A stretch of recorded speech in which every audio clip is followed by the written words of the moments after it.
In this video, I try to teach you guys how to play Minecraft Manhunt, the card game, a fan-made free-to-play card game, while my friend tries to hunt me down and stop me. This video was insane. Also, only a small percentage of people who watch Dimension Bros are actually subscribed. So if you could go and check if you're subscribed right now, there's this YouTube bug going around unsubscribing people. And if you were never subscribed, go ahead and subscribe. It's free and you can always change your mind later and it helps a ton.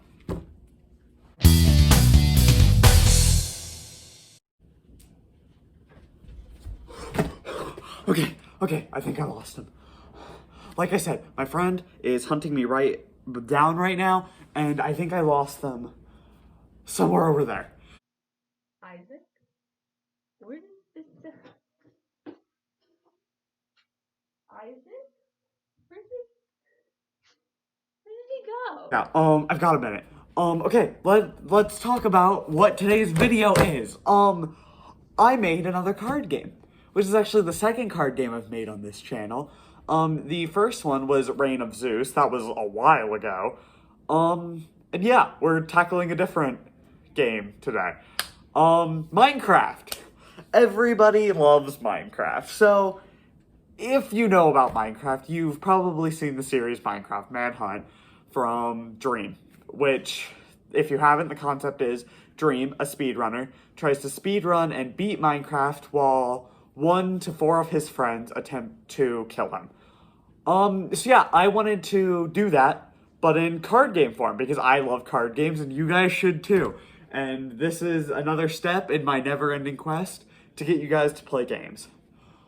Some advantages of this are A, it's a solo game. You can play it by yourself. And B, all you need to play this game is a printer, some ink, and 1 6-sided dice. So yeah, without further ado, let's talk about how to play Minecraft Manhunt, the card game. So let's talk about what you need to do to set up this game. Step 1, you're gonna need to print out all these cards and then separate them by type. Their type are 10,000 IQ plays, hunter cards, bartering cards, and exploration cards. Also, you have one player aid, which is just going to tell you the steps. I promise it's not as complicated as it looks. This game is fairly easy. You'll catch on pretty quick.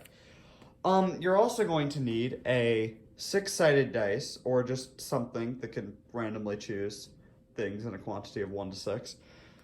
And then 2 ways to keep track of the Ender Dragon's health and Dream's health. I have these dials from the card game Marvel Champions.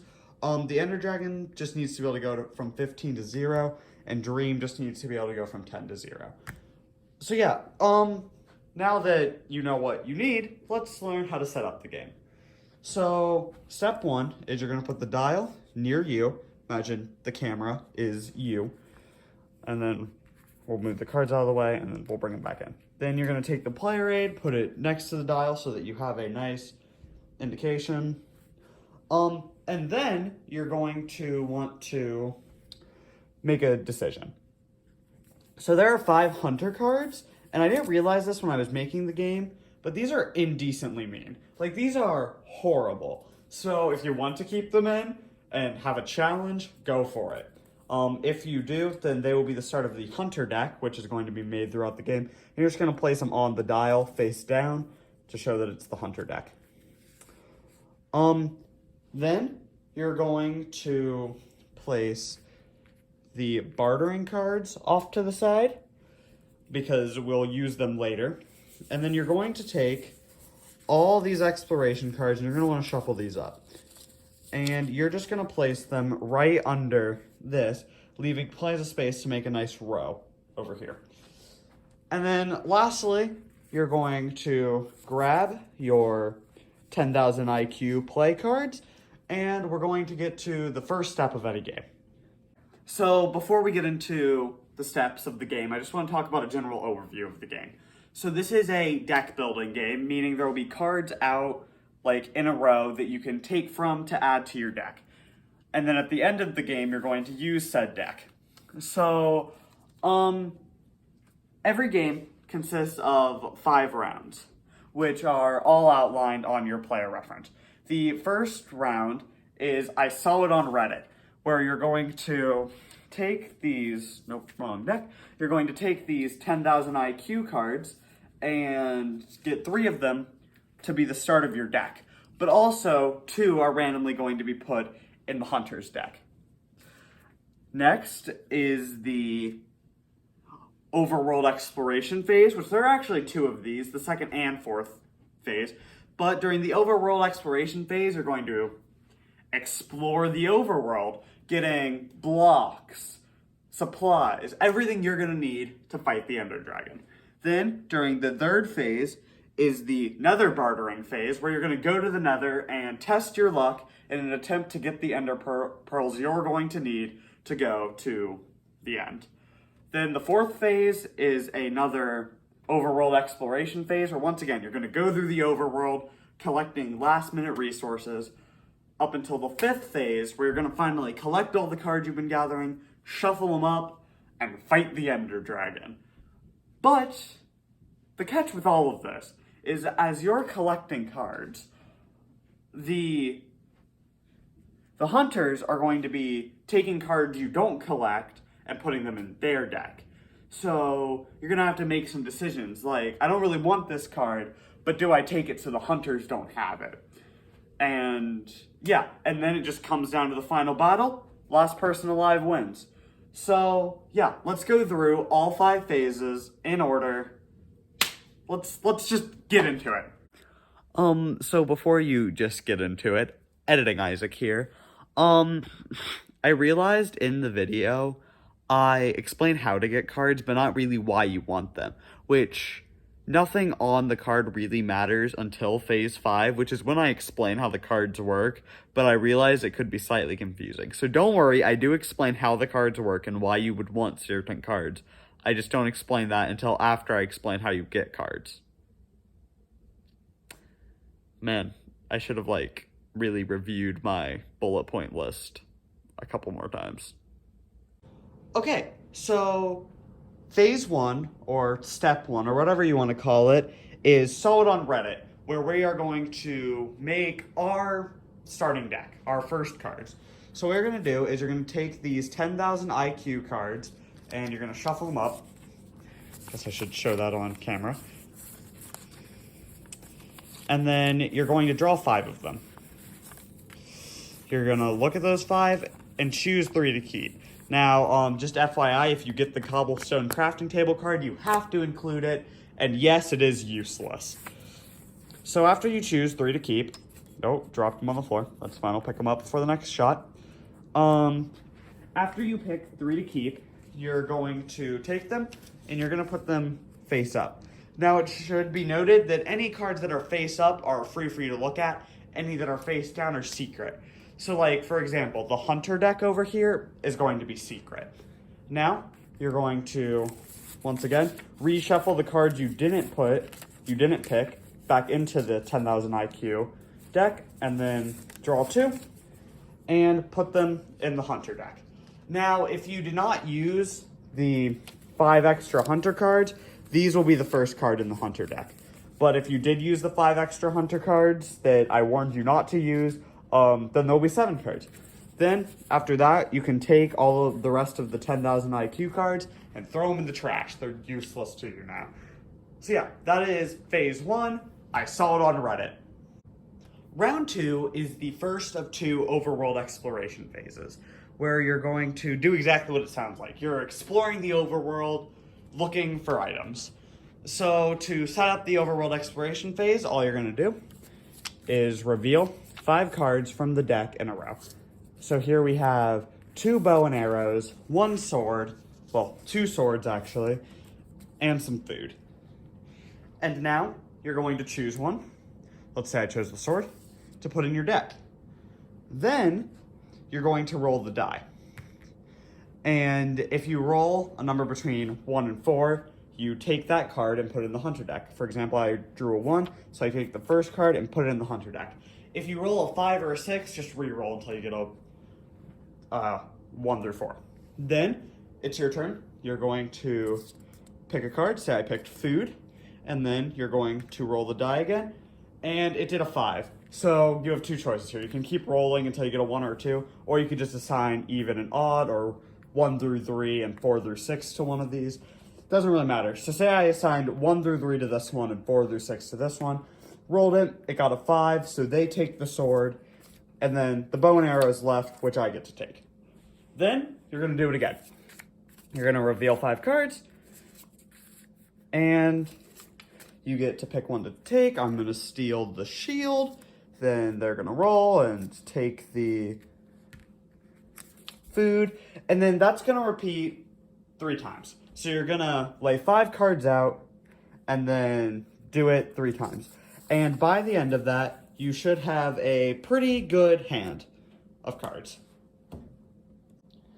Okay, now we are to the nether bartering phase. So now that we have explored the overworld and got some riches, it's time to dive into the nether and get the eyes that we need to go to the end. So step 1, you're going to take your deck that you now have cards in, and you're going to shuffle it. This is really for shuffling, but then you're just going to lay it down next to your thing again. Then you're going to take the 5 piglin cards, and you're going to shuffle them. You're then going to lay them out face down like you would if it was the overworld exploration phase. Then you're going to draw 5 cards from your own deck. Oh, drew 6. And you're going to look at them. So now, this is a bit of a press your luck. So you have to discard at least 1 card. So let's say I choose to discard bed. I don't really need a bed. I'm sure it's fine. When a card is discarded, it's completely removed from the game. It's not put in any other piles. There's no discard pile, no reshuffling. It's just removed from the game.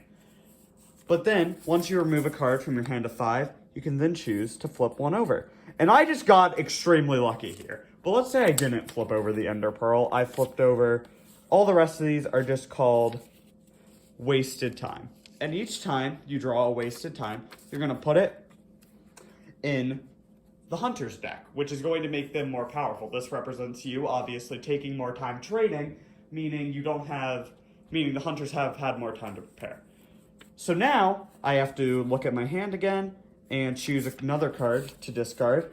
And this is all about luck, basically, because, you gotta have some luck. And I draw one, and it's another wasted time. So I put that, look at my hand. Oh, my dog is here. Hello, dog. Then you look at your hand and choose one to discard. And let's say this time, I finally found the Ender Pearl. So that's good. The Ender Pearl is then put into your deck, and you have finished the nether bartering phase. You take any leftover wasted times and just take them out of the game. And now we are going to do one more overworld exploration. So you can put your deck back face up so you can see what you've already got, and then you're going to deal out 5 cards. Now, unlike the other overworld exploration phase, this one's much more rushed, since this is just you on your way to the stronghold. So you're just gonna, so this is the only line that's gonna come out. These are your last chance to grab some stuff. Say I grab a sword, and we do the rolling, and after divvying things out, I have my deck of cards, which, depending on how many you had to give during bartering, will be bigger or smaller. So now that we have got our deck of cards, let's go to the end phase. So now we are at phase 5, the end phase. Nothing else has mattered for our cards. We have been gathering these cards this entire time just for this. So here's what you do. You remove this deck. It no longer has anything to do with you. And then you're going to begin. So you're going to flip your deck over and shuffle cards. Now, before we talk about, you're going to take this deck and also shuffle. Before we go into detail about how to win, I need to explain how cards work, because I haven't explained it yet because it doesn't really matter up until the end phase. No card can actually be played. no effects on cards actually really matter. A couple do, but you'll read them and see. It's pretty obvious. Like, this card has to be put in your deck. But yeah, so let's quickly go and learn how a card works. So a card is going to have 4 boxes. The top box is its name.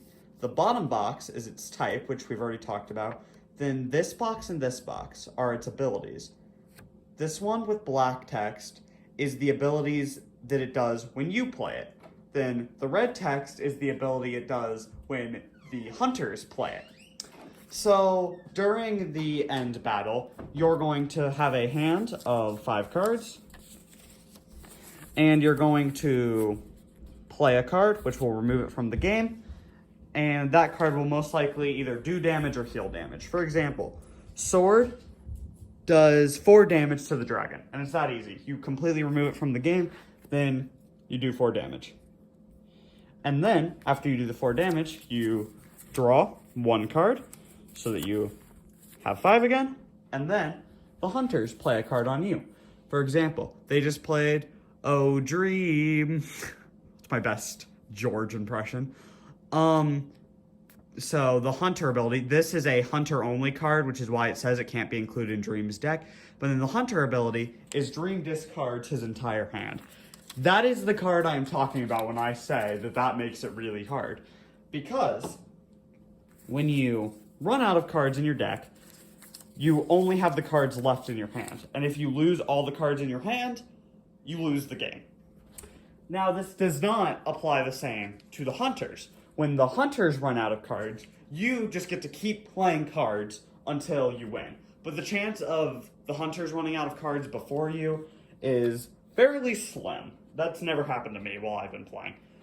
So yeah, if the hunters run out of cards, keep playing. If you run out of cards, you lose the game.